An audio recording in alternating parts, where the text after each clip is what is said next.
여러분 안녕하십니까? EBS 초대석 정관용입니다. 백년지 대계라는 교육, 그런데 교육 정책이 너무 자주 바뀐다 이런 비판이 있어 왔죠. 그래서 10년 단위의 중장기 교육 정책을 수립하는 그런 임무를 띈 기구가 출범했습니다. 국가교육위원회인데요. 작년 9월에 공식 출범했어요. 그래서 오늘 국가교육위원회 이배용 위원장을 특별히 초대했습니다. 위원장님 어서 오십시오. 네, 안녕하세요. 예. 네.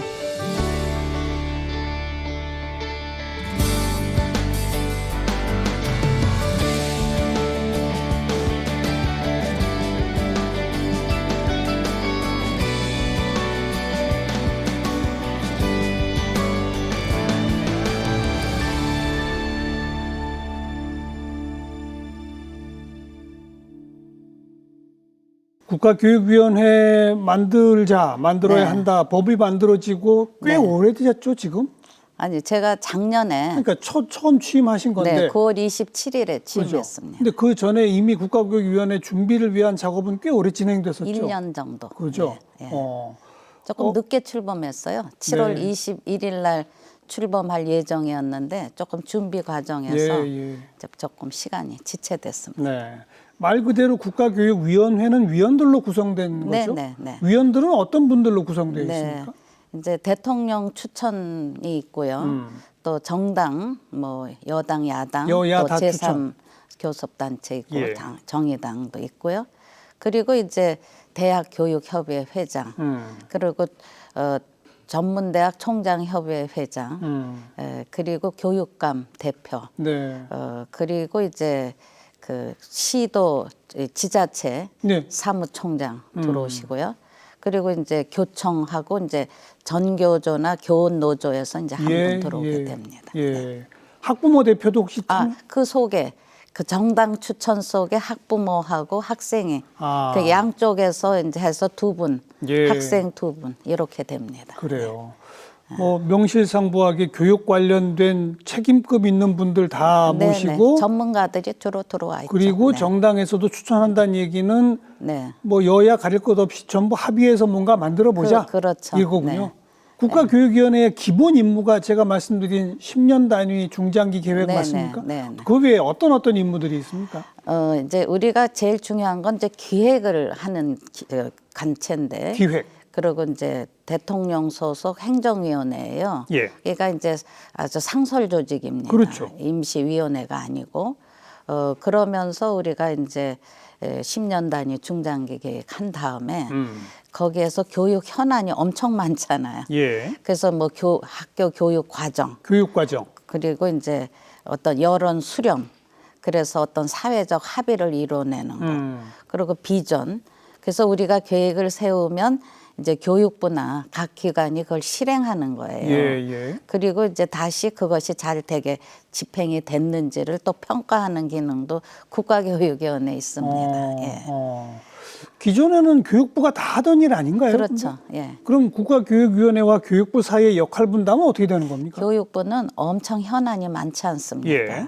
그런 것을 이제 현안을 계속 집행하고 이제 풀어가는데 집행기구가 교육부고. 예. 그런데 이제 그동안에 뭐 정권이 바뀔 때마다 시대적 환경이 바뀔 때마다 계속 바뀌었잖아요. 바뀌어왔죠. 그러니까 일관성이 부족했고 지속성이 부족하니까 당연히 신뢰가 잘 안 쌓이는. 그러니까 학부모들은 불안한 거예요. 이거에 대한.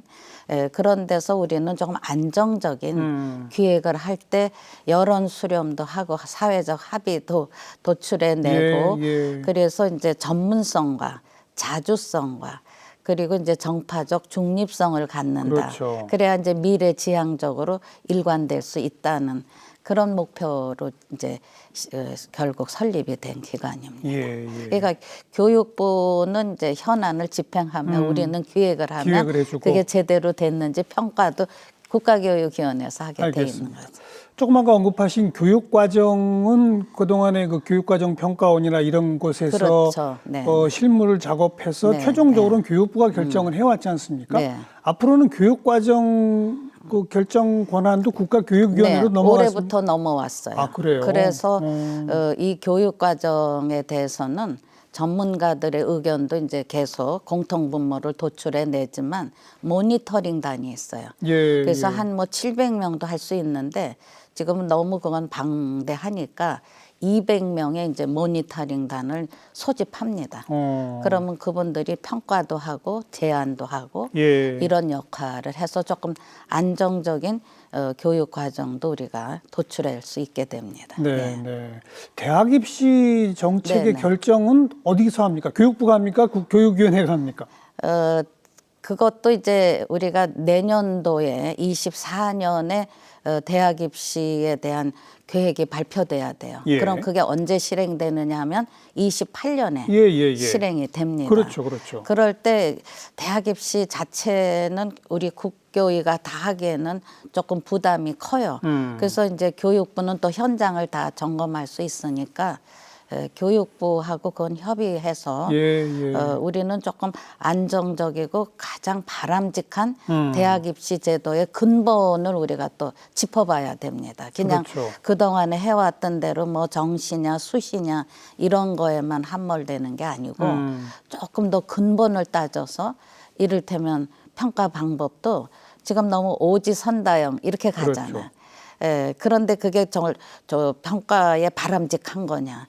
또 뭐 절대평가 뭐 이런 것들을 사실은 그것이 제대로 바람직하게 되기 위해선 교육의 내용이나 방법이 달라져야 돼요. 그렇죠. 너무 암기식으로 주입식으로 그렇죠. 가는 것보다 토론식 서술형도 이제는 평가에 포함이 돼야 된다고 생각해요. 근데 네. 이제 공정성 시비라든가 이런 것들이 조금 제도적으로 안정적으로 확립돼야 될 그것도 필요합니다. 네. 그러니까 대학 입시 부분도 국가교육위원회는 지금 기본 방향을 제시하는 거거든요. 그렇죠. 네. 그러나 근데 기본 방향이지만 학부모나 교육의 주체, 뭐 교사, 학생들의 여러 가지 의견을 수렴하는 예. 그러면서 좀 역지사지하면서 현장을 잘 파악하고 그렇다고 현장의 입장은 다양하잖아요. 다 입장이 다르니까 이런 것들을 가장 합리적으로 조금 의견 수렴을 해가지고 예. 우리가 공통분모를 찾아야겠죠. 근데 말씀하신 바로 제일 중요한 그런 게 대학 입시입니다. 근데 사실. 말씀하신 바로 그 공통분모를 찾는 과정이 대단히 어려운 어렵죠. 겁니다. 뭐 예를 들면 특목고 자사고를 만들 거냐 없앨 거냐, 예. 정시 비중을 늘릴 거냐 줄일 거냐 그렇죠. 하나하나가 다 네, 그동안 부딪혀온 거잖아요. 맞습니다. 어떻게 그 의견 수렴을 합니까? 그러니까 우선은 이제 전문가들이 한번 짚어보는 거예요. 원점서부터. 이것이 어떤 변은 그래도 이어가야 되고 어떤 부분은 정말 과감하게 개혁해야 되느냐를 우선은 전문가들 그래서 우리가 국교위의 전문위원회로 그 교육과정 전문위원회가 있어서 45명이 참여를 합니다. 예, 예. 이거 법적으로 돼 있어요. 예. 그리고 이제 중장기 비전에는 한 21명의 위원들이 또 앞으로 방향성에 맞는 현실 대처 예. 이런 것들을 같이 하면서 예. 거기에 이제 또 그걸 점검하는 뭐 국민 참여단도 있고 모니터링단도 있고 그래서 학부모 그래서 저희는 가능하면 소통을 많이 하려고 그래요. 그래서 무엇이 문제고 입장이 다른데 입장이 다른 거의 근본 원인은 뭔지 이런 것들을 조금 더 세심하게 짚어가려고 하는 기구. 네, 근데 네. 교육부는 워낙 일이 많으니까 그것까지 세심하게 소통하고 짚어가기에는 좀 아무래도 그렇죠, 힘이 그렇죠. 들잖아요. 예. 그러니까 그것을 우리가 이제 좀 안정적으로 짚어주는 역할을 하는 거죠. 일단은 각 전문위원회 뭐 등등 전문가들로 위원들이 있겠습니다만 좀 아까 네. 설명 말씀 듣다 보니까 국민 참여단 참여단 500명이 이제 참여해요. 그건 어떻게 구성을 합니까? 국민 참여단은? 그러니까 우리가 이제 국가교육위원회 누리집이라는 게 있어요. 거기를 통해서 이제 공시를 하면 이제 관심 있는 분들이 이제 참여를 하는데 또 우리가 한 200명 정도는 그 시도 뭐 또 교육청 여기에서 이제 전문 그룹들 뭐 산업, 경제, 교육, 문화 예. 이런 전문가들을 추천을 받아요. 나머지 한 300명은 우리가 직접 네. 그 신청을 받습니다. 일반 국민 누구나 신청할 수 있어요? 할 수 있어요. 오. 할 수 있는데 이제 그게 다 뽑혀지는 게 아니라 대강 이제 심사가 또 이제 이루어지는 필요하죠. 거죠. 왜냐하면 연령별 또 직능별, 성별, 지역별, 성별 이런 것들이 다 가만히 돼야 되거든요. 균형 분포를 해서. 그렇죠. 예, 예. 예. 그래야 좀 합리적인 결론이 나올 수 있을 것 같아요. 그렇게 모인 500명 정도의 국민 참여단은 어떤 역할을 하게 되는 겁니까? 그러니까 우선 초기에는 좀 자문 역할을 하게 돼요. 또 조금 경륜이 쌓여지면 정책 제안도 할 수 있게 되고요. 그 다음에는 이제 뭐 국가교육위원회 뭐 기자단 같은 역할도 할 수 있는 좀 다양한 역할을 하려고 합니다. 부탁드리려고 하는 겁니다. 위원장으로서 이제 일단 1차 기본 임무가 10년 단위의 국가교육 발전 계획 아니겠습니까? 어떤 기조, 어떤 것이 가장 중요하다고 생각하고 지금 준비하고 계신가요? 그러니까 거기에는 지금 뭐 입시 제도라든가 아주 가장 뜨거운 이슈죠. 그다음에 뭐 지방대학의 위기잖아요. 또 디지털 시대에 이제 어떤 과학 인재 육성 거기에서도 지금 우리가 가장 그 큰 문제가 학력 인구 감소예요. 저출생으로 비롯해서 이런 부분도 그러고 이제 교육 격차 해소 지금 교육 격차가 지금 오히려 코로나로 인해서 많이 이렇게 더 뒤쳐졌어요. 그래서 그런 부분도 우리가 세심하게 하면서 이제 전인교육, 인성교육. 저는 역사학자로서 인문학을 가르치고 또 연구하는 학자로서 모든 게 다 사람이기 때문에 교육은 또 희망이고 약속이잖아요. 이런 데서 어떤 인재를 키워가느냐 하는 인재상과 함께 저는 인성교육이 가장 중요하지 않은가. 그렇죠. 그래서 교육의 근본을 잘 잡아야 거기서 이제 올바른 텃밭을 저는 만들어서 골고루 물을 줘서 정말 바람직한 인재를 키워내는 거. 이게 저는 최고의 관건이라고 생각을 해요. 네.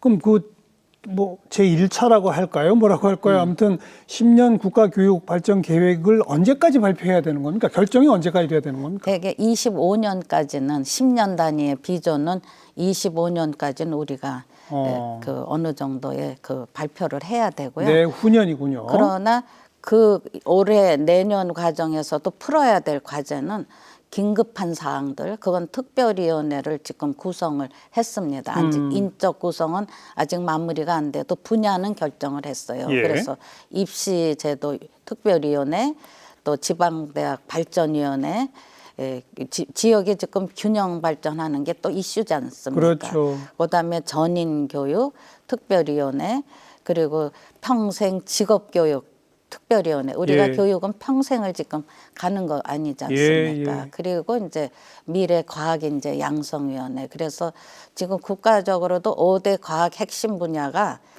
A, B, C, D로 해서 우주, 항공, 바이오, 그리고 이제 반도체, 배터리, 그리고 디지털, 그리고 환경, 에너지 이런 부분 또 그 외에 뭐 여러 가지 과학 분야에 미래를 바라보는 인재양성위원회도 우리가 설립을 했습니다. 네, 입시특별위원회, 지방대발전특별위원회, 전인교육, 평생직업교육, 미래과학인재양성. 맞습니다. 네. 하나도 빼놓을 게 없어요. 네, 꼭 맞아요. 해야 될 과제들이네요. 그리고 이제 더불어서 이제 지금 공교육을 활성화하기 위해서 늘봄. 지금 교육부가 아주 역점적으로 하는 게 맞아요. 늘봄이에요. 근데 늘 돌봄. 늘 돌봄. 그래서 공교육에서 학생들을 더 많이 케어해주고 그렇죠. 그들을 성장시키는데 저희가 이제 늘봄에도 좀 더 많이 개입해서 어떤 프로그램을 만드느냐 이것도 지금 교육부하고 협력해서 하고 있고요. 유보 통합이 또 있잖아요. 유치원과 어린이집을 통합시키는 거. 근데 이제 그것도 좀 세심하게 짚어서 모든 분들이 좀 우리 아이들이 안정되게 성장할 수 있는 기틀을 마련하는 것도 우리가 또 관여를 해야 됩니다. 그렇죠. 우리는 조금 안정적으로 짚어주는 역할을 하는 거죠.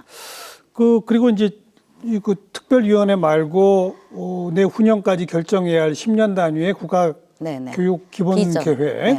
바로 거기에 위원장님께서 생각하시는 제1번 기조가 있다면 뭐가 되어야 할까요? 그러니까 지금 이제 국가가 지금 개혁의 3대 과제가 있잖아요. 연금개혁, 노동개혁, 교육개혁이란 말이죠.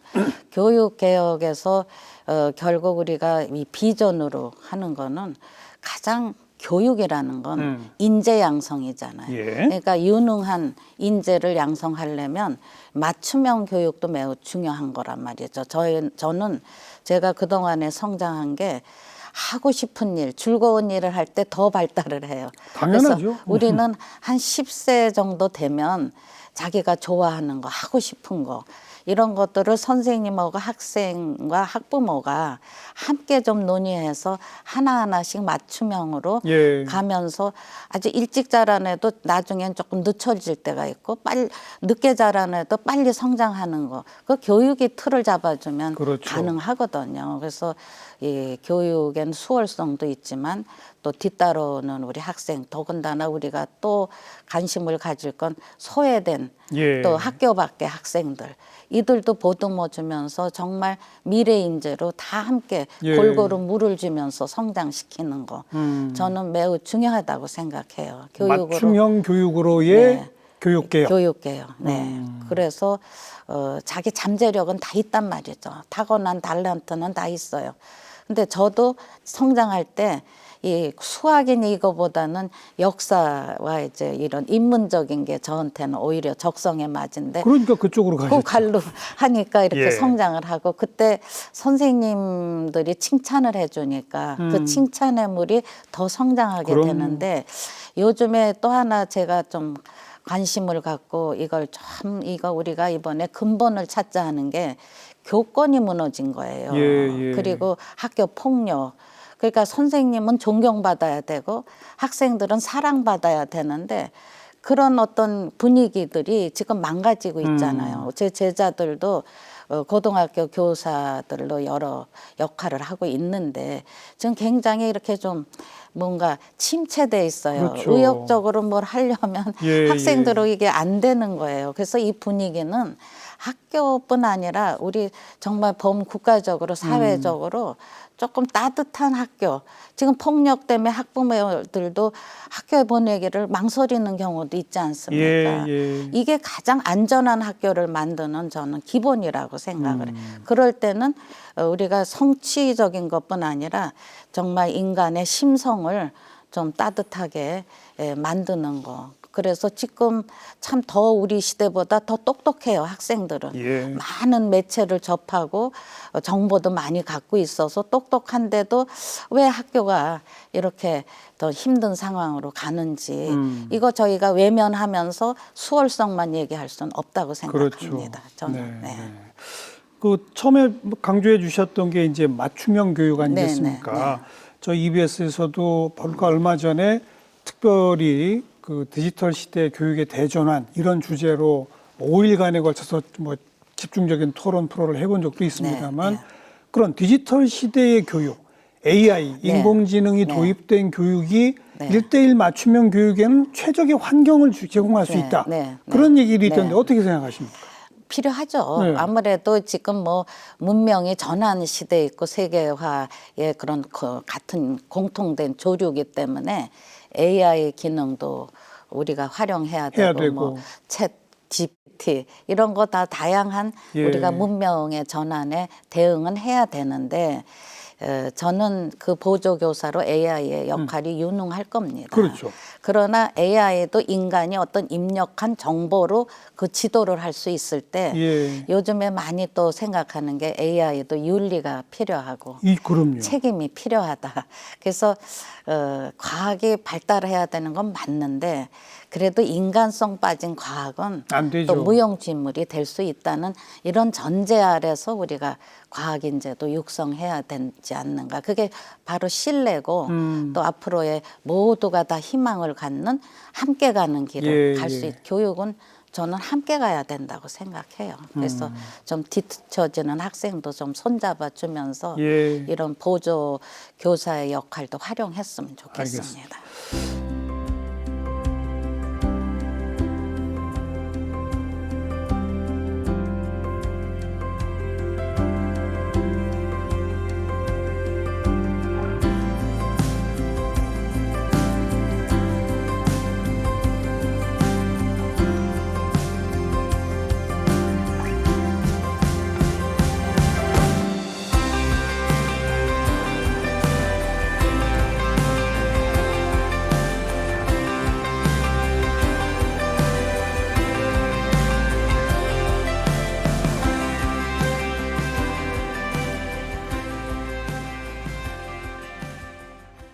사교육에 대한 좀 네. 특별한 무슨 대책 혹시 있으십니까? 저는 사실 사교육이야말로 우리나라 망국병이라고 맞아요. 생각하거든요. 맞습니다. 좀 이런 식의 표현을 씁니다. 온 국민이 일치단결해서 낭비하는 사회. 네. 쓸데없는 사교육비 지출 때문에 네. 학생들도 피곤하고 행복을 못 느끼고 학부모들도 피곤하고 행복을 못 네. 느끼고 교실도 붕괴되고 네. 이거 좀 특별한 대책 없습니까? 그러니까 이제 저는 운동장에서 노는 아이들이 별로 없지 않습니까? 예. 옛날에 그래도 마당에서 놀이터에서 놀고 그러면서 또 사회를 익히고 또 룰을 알게 되는데 예. 지금 공교육이 무너진 것이 너무 어렸을 때부터 계속 학원으로 돌아다니는 그러니까요. 거예요. 그러니까 그게 이제 하나의 좀 직접적인 대응이 늘봄으로 학교에 남아서 좀 뭐는 지덕체를 잘 습득할 수 있게 하자. 지금 그게 이제 교육부하고 국가교육위원회가 의욕적으로 지금 예. 시도를 하는 거고요. 예. 또 부모들께서 경쟁이에요, 이게. 우리 애들은 다 적성이 다른데도 이거 안 가면 뭐가 뒤처지는 것 같은 불안감이 있는 거예요. 그래서 일종의 불안의 공동체. 네. 그래서 학부모들하고 우리가 좀 직접 소통하면서 그냥 조류로 흡수려 가는 것도 있거든요. 아이들은 뭐 가고 싶은 애도 있고 조금 다른 일 하고 싶은 것도 있을 텐데 그래서 좀 진지하게 학부모들하고 좀 논의를 하려고 예. 또 우리가 간담회도 추진하고 합니다. 예. 또 지역에 가서도 저희가 도청을 순회하는데 거기 가서는 지방대학 육성에서 뭐 산업과 연계해서 인재를 하면 수도권으로 또 오는 게 아니라 지역에 남아서 그 지역을 좀 발전시키는 그렇죠. 일에 기여하게 그래서 좀 지방대학은 특성화가 좀 돼야 되고요. 또 교육청도 함께 방문을 해서 교사와 학부모들의 니드가 뭐고 예. 지금 또 그것에 풀어줘야 될 과제가 뭔지를 지금 적극 소통을 해서 네, 네. 올해는 좀 많이 소통하는 그런 의견 수렴을 해야죠. 예, 그러면서 또 토론회도 열고 예. 그럴 계획을 하고 있습니다. 예. 방금 지방대학 뭐 언급하셨기 때문에 이주호 장관도 기존에 지방대학까지 이 교육부가 전부 다 지원 여부를 결정했다면 이제는 각 지자체에게 맡기는 거죠. 지방대학에 대한 지원 결정권과 예산권도 대폭 넘기겠다고 가지고 있지 않습니까? 관행처럼 굳어졌던 중앙정부 주도의 대학 지원 체제를 지역 혁신 중심 대학 지원 체제로 대전환하여 지역 대학의 경쟁력을 높이고 네. 이 정책은 어떻게 생각하십니까? 그렇게 해야 이제 지역이 살아요. 사실 너무나 지역이 지금 인구도 소멸되고 막 이렇게 되는데 그런데 이제 또 지방에선 또 일부에선 또 불안해하는 것도 있어요. 예산이라든가 예, 이런 것들이 다는 하기가 어려울 수도 있잖아요. 이런 것들이 좀 호혜적으로 균형을 잡는 아주 디테일한 전략이 저는 매우 필요하다고 생각을 해요. 그래서 저는 지방대학 총장, 저도 대교 회장을 해서 200개 대학 총장 예, 협의회 회장할 때 그래도 역지사지 지방 우리 수도권에 있는 대학은 제 2대 총장 할 때는 그 잘 지방을 그 사정을 잘 모르잖아요. 그래서 그때 많이 순회를 할 때 좀 현장을 보니까 해서 저는 그때 많이 권유한 게 지방 대학의 특성화를 해야 된다. 특성화를 그러면서 그 지역에 맞는 산업하고 연계해서 일자리도 창출하고 그 지방이 발전할 수 있는 연구 인력들 뭐 이런 부분들을 조금 더 우리가 활성화하는 그런 논의와 기획을 세우자.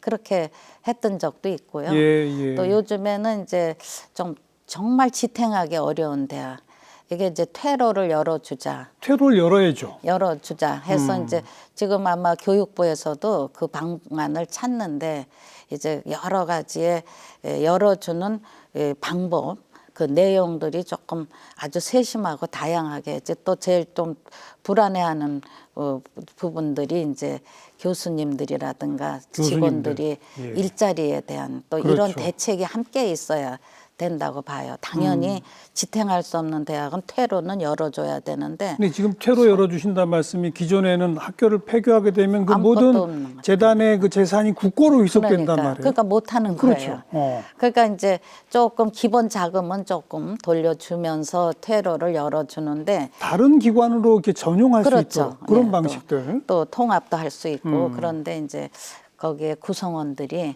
조금 불안해할 수 있잖아요. 일자리니까. 예. 그런 부분도 우리가 조금 검토가 필요하다. 예, 그래서 우리는 모든 이 교육의 문제가 그래도 모든 이들에게 희망을 줘야 국민들에게 줘야 되고 또 안정적인 걸 갖고 저희는 좀 소외된 그룹에도 좀 많은 관심을 가져야 되지 않겠나. 양면의 그런 축이 필요한 거라고 생각해요. 교육과정 개편에 대한 위원장님의 어떤 철학이랄까? 그건 뭐라고 말씀하실 수 있겠습니까? 그러니까 이제 학교 교육이라는 거는 개별 교수들이 연구 논문 쓰는 거건 좀 다른 거예요. 다르죠.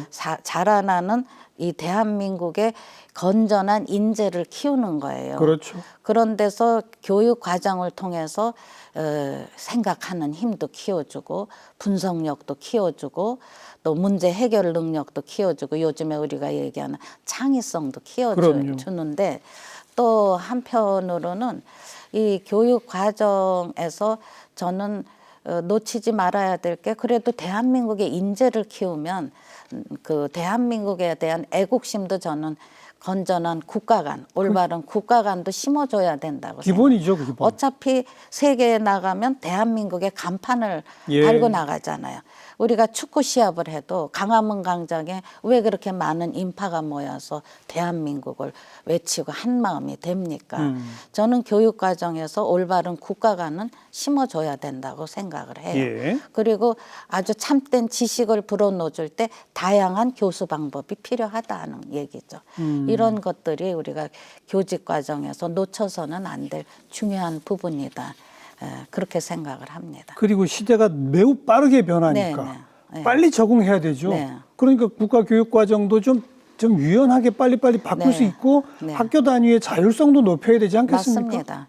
그래서 대학도 이제 자율화, 뭐 이래서 뭐 입시제도도 자율화인데 그건 조금 더 어떤 세심한 제도적인 장치가 또 필요해야 공신력이 생기지 않겠어요? 그리고 이 교육 과정에서 우리가 여하튼 아까도 말씀드렸지만 이제 학습 방법이 달라지잖아요. 디지털로 변하나. 또 내용도 다양하게 바꾸고 지금 고교 학점제 같은 건 이제 다양한 학생들에게 선택권을 주자는 거죠. 이런 부분도 또 가면서도 방향은 가면서도 세심한 대처도 필요하다. 그게 국가교육위원회가 좀 안정성을 담게 가는 그런 역할입니다. 네. 뭐 지금 시작해서 지금까지 우리가 교육에 관해서 나올 수 있는 여러 쟁점들은 다 언급했습니다만 중요한 건 견해 차이를 어떻게 좁혀내느냐, 어떻게 여론을 잘 수렴하느냐, 공통분모를 어떻게 키워내느냐 아닙니까? 묘안이 있으세요? 워낙 갈등적 사안이 많아서. 그러니까 이제 입장이 다 다르고요. 또 지역의 입장도 또 다르고요. 그래서 이제 사회적 합의를 도출해내는데 이게 그렇게 쉽지 않은 일이에요. 근데 저는 국가교육위원회도 다양한 분들이 모여서 어떤 분야는 합의가 안 되는 것도 있습니다. 그럴 때 제가 그래도 기대하는 거는 다 우리는 사회 어른이고 또 그 분야를 파고들었던 전문가고 그런 또 학부모였고 그런 데서 내일의 우리의 이 인재를 육성하기 위해서는 뭔가 조금 내 생각하고 달라도 다수가 그런 거에 합의점이 있다면 함께 우리가 가야 되지 않나 하는 좀 100년지 대계까지는 못 가더라도 10년 단위에 좀 변하지 않는 지속성에 대한 교육의 내용들 방법들, 과정들은 우리가 함께 합의할 수 있지 않게 그 대신 우리가 아주 세심하게 전문성을 가지고 짚어가야 되죠. 그냥 성과 위주로 그냥 선언적인 것만 갖고는 아니다 하는 얘기예요. 알겠습니다. 그래서 다양한 지금 특별위원회, 전문위원회를 구성해서 조금 더 기대할 수 있는 예, 교육 정책을 이제 도출하고 기획을 해나갈 것입니다. 그러니까 작년 9월에 이제 위원장 취임하시고 각종 위원회들 만드시고 네, 구성하고 네. 이제는 논의 출발 단계군요. 아직은. 그렇죠. 그렇죠. 예, 전문가들을 이제 구성해서 그렇죠. 우리가 다 모르잖아요. 저라도 뭐 제가 아는 분야도 예, 많지만 또 모르는 분야를 함께 의논하면서 다 짚어가는 거예요. 예, 그러나 또 빨리 해결해야 될 건 또 우리가 또 논의를 좀 빠르게 아까 시행을 특별위원회 같은 예, 것도 그런 그렇습니다. 것들도. 예. 아까 잠깐 언급하신 것처럼 이화여대 사학과 교수로 재직하셨고 이화여대 총장 지내셨고 사립대학 총장협의회 네. 회장, 대학교육협의회 회장도 네, 네, 역임하셨고 네, 네. 평생 교육계에 계셨고 네, 이제 네. 교육위원회 위원장까지 맡으셨는데 네, 네. 교육이 뭡니까? 교육. 교육은요, 저는 희망이라고 생각해요. 희망이다. 그리고 약속과 신뢰가 동반해야 된다고 생각해요. 교육이라는 건 희망을 줘야 정말 바람직한 인재들이 나무에 물을 주면 씩씩하게 자라듯이 그렇게 줘야 된다고 생각하면서 제가 항상 교육은 토양이고 단물이다. 단물을 줘서 열매들을 씩씩하게 맺어서 많은 분야에 계속 역할을 할 수 있는 인재를 키우는 거죠. 예, 예. 희망이 없으면 희망. 인재들이 배움의 호기심이 약해집니다. 예. 이화여대 총장 지내실 때 학생들한테 네. 주전자 네, 정신을 강조하셨다고 네, 제가 자료를 봤는데 네. 주전자 정신이 뭡니까? 제가 건배사 같은 제 술은 못 먹는데 건배사도 제 주전자라는 이유가 요즘에 삼행시잖아요. 그러니까 주는 주인 정신을 갖자. 주인 우리는 정신. 쭈삣쭈삣 주변인이 아니고 우린 다 어디 기관이고 소속이고 주인 정신을 가질 때 책임이 따르는 예. 거란 말이에요. 두 번째 전자는 전문성을 갖자. 자기가 택한 분야에서는 프로가 되자 하는 거예요. 실력이 있어야 기용도 되고 일을 잘합니다. 그런 데서 자기 실력을 극대화하게 닦아야 되는 데서 전문성이 필요하다. 그다음에 이제 자기가 하는 일에 자긍심이 있어야 돼요. 자긍심. 자긍심이 없으면 쭈삣쭈삣하고 당당하지가 못해요. 그래서 소속 기관이나 나라나 자긍심을 가지고 당당하게 예, 대처하되 예. 겸손함을 함께 하자. 그래서 주전자의 그 단물을 좀 후손에게도 후대에게도 나눠주고 그다음에 이웃에게도 나눠주는 그런 정신, 헌신과 나눔의 정신이 바로 주전자물에 있다. 왜냐하면 옛날에 우리 달리기 하고 그럴 때 어디 체육 시간에 왜 책상에 주전자에- 주전자 있으면 아주 오아시스 같았잖아요. 그렇죠. 요즘에 애들이 물병 드니까 좀 그래서 제가 주전자 정신을 갖자 이렇게도 얘기를 합니다. 그러니까 주인 정신, 전문성, 자긍심인데 자긍심. 네. 합해놓은 주전자는 단물이 담겨야 목마를 때 모두에게 죽여줘. 물을 네. 공급해 줄 수 네, 있는 오아시스 같은 그런 역할을 하자. 예. 그래야 되잖아요. 우리가 지금 제일 목마른 게 나눔과 배려 아닙니까? 이런 부분들이 우리가 너무 이기주의로 예. 물질 만능으로 가버려서 경쟁력에 치우치다 보니까 공교육에 대해서도 좀 여러 가지 소홀하게 대하는 게 있습니다. 그러니까요. 그래서 저는 국가교육위원회 또 하나의 가장 기본을 찾는 게 교육의 철학이고 예. 또 가치 이런 것들에서 우리가 비전을 그 텃밭에서 세워야 된다는 생각을 합니다. 네, 솔직히 대학 입시에 경쟁에 시달려서 네. 바로 옆 친구한테 자기 네. 공책도 안 안 보여주고 보여주죠. 이런 교실 풍경 네. 이걸 나눔과 배려의 정신으로 바꿔내는 네. 그걸 어떻게 할 수 있을까요? 정말 해야만 저는 하는데. 제가 대학 총장 할 때 200개 대학 총장 협의회 회장 할 때 인성이라는 거 이렇게 따뜻한 가슴을 갖는 거 이거는 대학에 와서 너무 늦는다. 그래가지고 제가 그때 교육협력위원회라고 초등학교 교장 선생님, 학부모, 중고등학교 예. 그리고 교육감 뭐 이렇게 다양한 초기에 이 인성은 배워야 되고 교육 과정에서 그게 흔들리면 안 돼요. 근데 유치원에 들어갈 때는 인사도 잘해요. 어른들한테 뭐 배꼽 인사 뭐 이러면서 당연하죠. 잘하고 아주 상냥하게 인사 잘하잖아요. 근데 점점 초등학교까지는 그랬는데 중고등학교 가면 아주 경쟁의 대열로 들어가서 아주 삭막해지는 거예요. 그렇죠. 그러니까 우리나라가 동방예의 지국이고 스승의 뭐 그림자는 밟지도 않는다 이런 풍토가 없어진 거잖아요. 예, 예. 학교 오면 또 사교육에 학원을 가야 되니까 자고 그러게요. 잔다고 야단치면 또 신고하고 야단도 못 친대요. 그러니까 의욕이 상실되는 거예요. 또 학생들은 듬뿍 사랑을 받고 성장해야 되는데 그런 분위기가 없죠. 조성이 안 되는 거예요.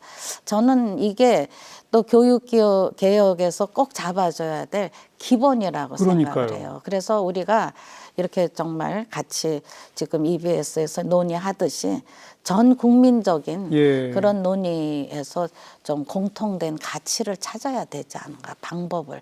지금 아니면 너무 삭막해지면 사회에 나가서도 타인을 배려하지 못하는 그런 인재로 자라날 수밖에 없는 거예요. 그러니까요. 일종의 범국민운동 같은 거 해야 되지 맞습니다. 않습니까? 같이 하시죠. 자, 그리고 우리 위원장께서는 국가 브랜드 위원장도 네. 맡으셨고 이거 어떻게 또 맡게 되셨습니까? 이대 총장을 2010년에 7월 말에 끝났어요. 그리고 이제 9월에 이제 브랜드 위원회 2대 위원장이 됐어요. 근데 저는 문화로 우리 브랜드를 높여야 된다. 문화로? 그런 인식을 했어요. 왜냐하면 우리 브랜드가 과학, 기술력, 경제력은 그래도 10위권인데 이 문화, 예. 국민성, 신뢰 이런 거는 굉장히 20위권으로 밀려 있어서 그렇죠. 이렇게 평균 지수가 낮았어요. 유구한 역사인데 막상 종묘가 굉장히 신비해서 이제 그걸 보려고 서울 시민한테 종로에서 물어봐도 길을 모르는 게 아니라 아예 종묘조차를 모른다는 거예요. 옛날엔 그랬습니다. 서울 시민들이? 시민들 지금은 많이 이제 문화 의식이 높았지만 그때 대사님들이 종묘가 조금 이렇게 길거리에서 보이는 게 아니라 나무들이 우거져서 조금 들어가 있어요. 궁 안으로 들어가야 보이죠. 근데 바로 단성사는 다 안단 말이죠. 옛날에 영화가. 예. 그래서 우리가 너무 문화 의식이 약했습니다. 우리의 유구한 전통 문화가 많은데 지금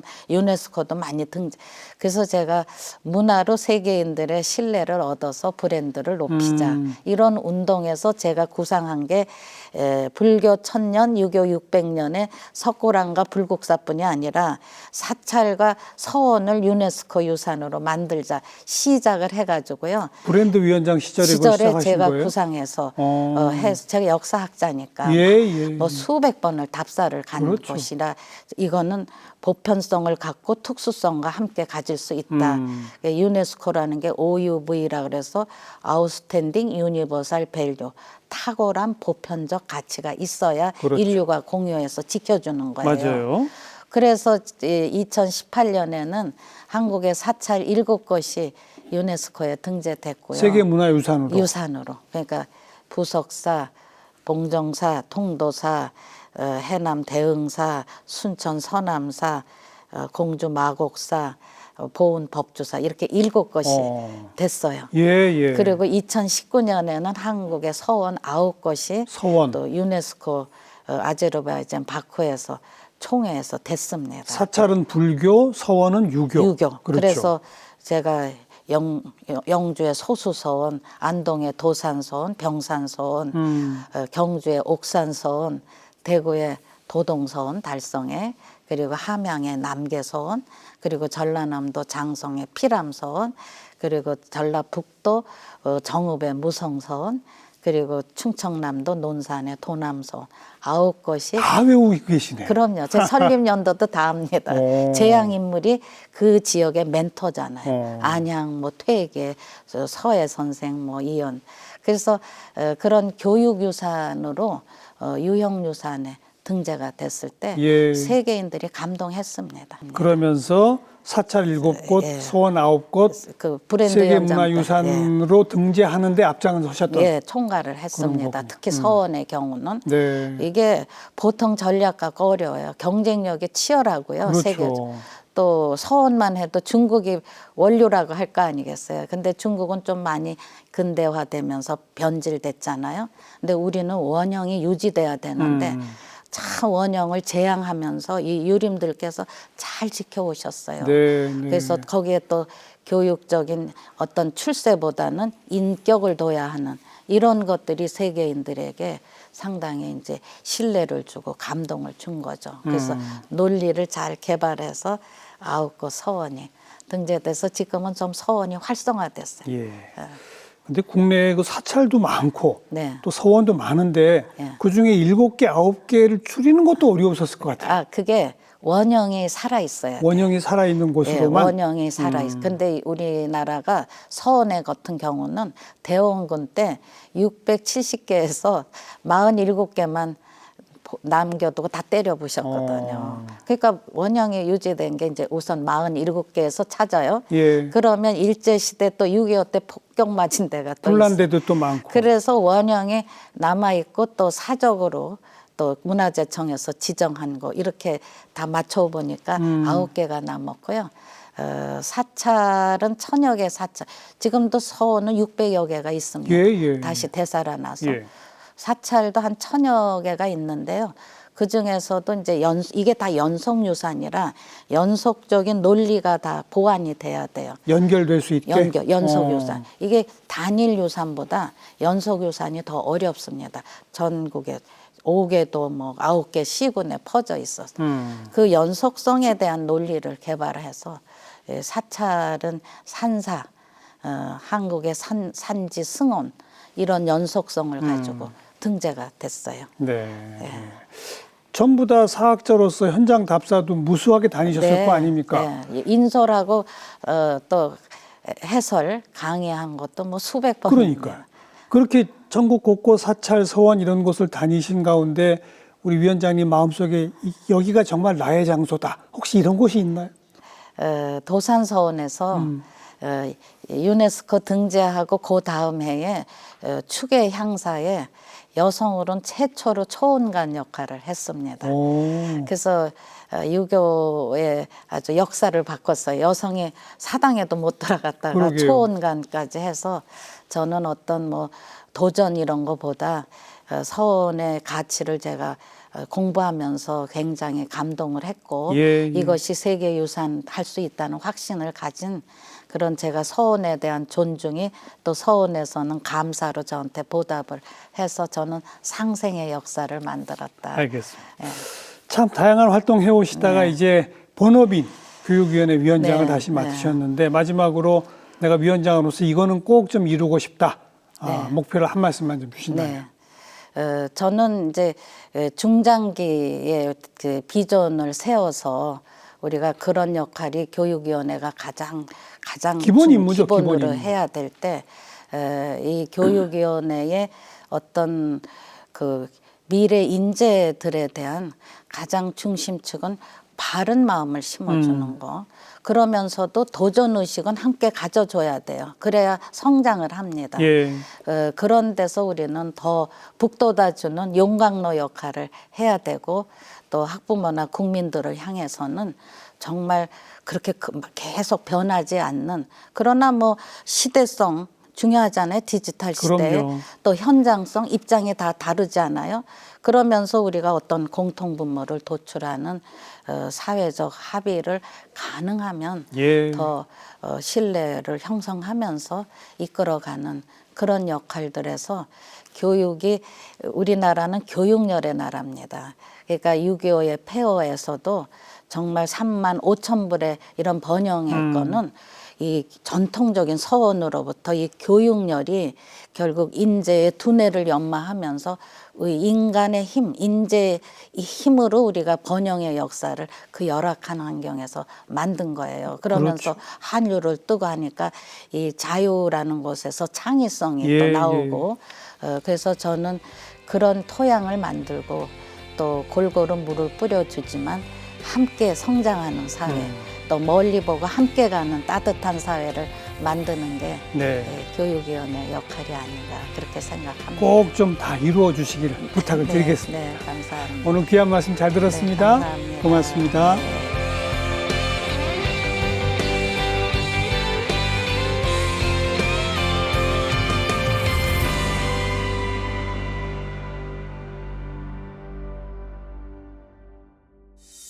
네, 우리 학생들이 가고 싶어하는 학교, 또 학생들이 행복한 교실 만드는데 우리 국가교육위원회가 중요한 역할을 해주기를 함께 기대해 보도록 하겠습니다. 다음 시간 또 뵙겠습니다. 안녕히 계십시오.